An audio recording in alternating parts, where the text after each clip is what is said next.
Good afternoon, friends. This is Friday, June the 5th, and here is today's daily devotion.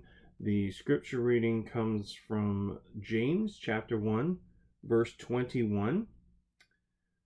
Humbly accept the word planted in you, which can save you. Now, this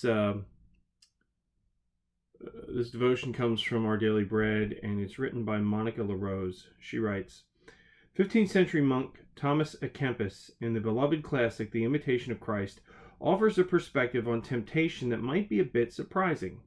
Instead of focusing on the pain and difficulties temptation can lead to, he writes, temptations are useful because they can make us humble, they can cleanse us, and they can teach us, Kempis writes. The key to victory is true humility and patience. In them we overcome the enemy. Humility and patience. How different my walk with Christ would be if that were how I naturally responded to temptation. More often I react with shame, frustration, and impatient attempts to get rid of the struggle. But as we learn from James 1, the temptations and trials we face don't have to be without purpose or merely a threat we endure.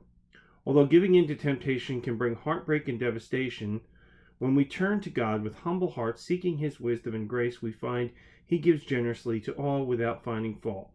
Through His power in us, our trials and struggles to resist sin build perseverance so that we may be mature and complete, not lacking anything.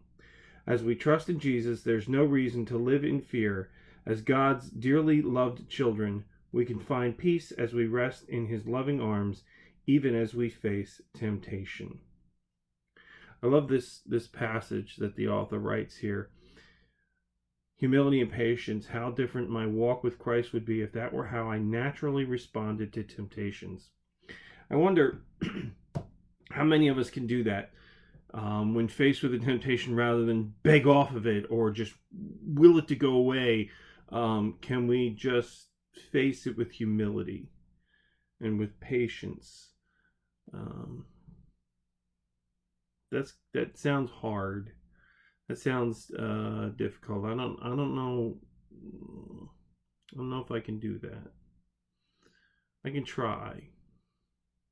But humility and patience in the face of temptation.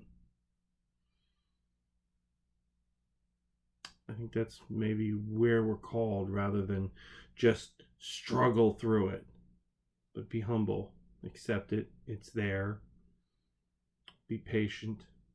Let it pass. Anyway, it's your thought for today. Hope you're all doing well, and we'll see you very soon. Take care. God bless. Bye now.